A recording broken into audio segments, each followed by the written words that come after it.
Reducing the working week is something that's been right in the centre of our pay claims now for a long, long time. One of the key things is the fatigue and long-term health impacts of the shift work that we do.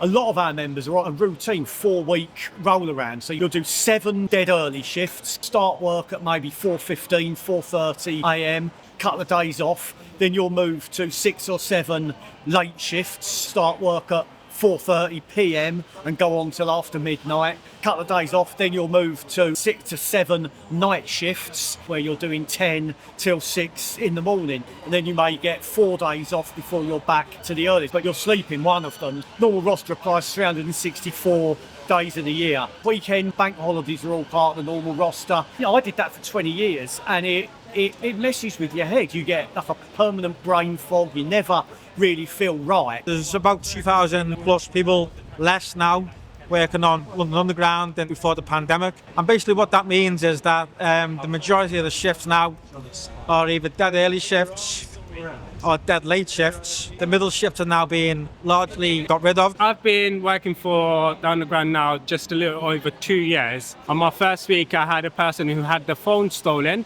and I actually intervened, managed to get her phone back. Last year in December, I was the first person on scene when a person jumped under a train, evacuated the platform, had to make sure that the driver was okay.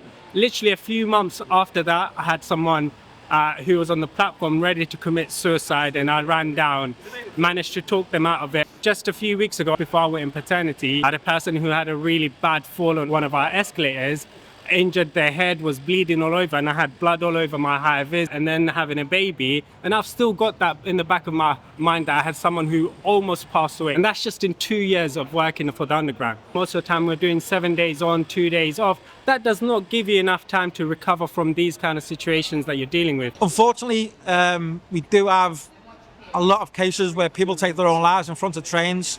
On average, it's about 1 a week. Sometimes just talking to someone doesn't help you get over it. Sometimes you need that time to step away from the situation and help yourself recover before you can go back out. And if you don't get over some of the situations that you've dealt with mentally, then physically you can't cope as well. We have a long-term policy objective that we always put in our pay claims for a 32-hour, 4-day week. Back in 2018, we actually started to make a bit of progress, and we were in some quite developed talks with them about maybe reducing the working week, and COVID came along. And when we came back in 23 and 24, companies just stuck their fingers in their ears and said, no, it's nothing we can do, we're not prepared to have a look at it. It's completely unreasonable for them to put us in this position and to have this action going on when, for a fraction of the financial surplus that our members have generated this year, they could resolve the dispute. This is not a new thing. If workers had never asked for a shorter working week, then we'd still be working the type of hours that people worked in the Victorian age. The demand for a 32-hour, 4-day week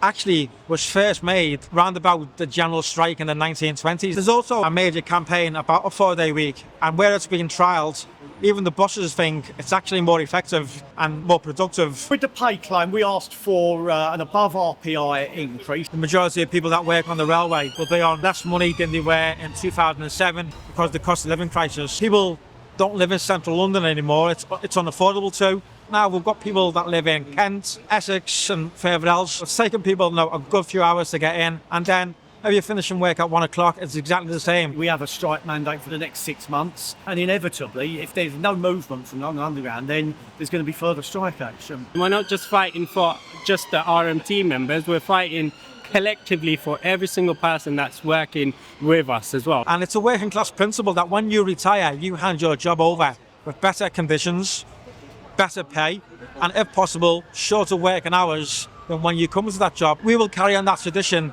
to the best that we can.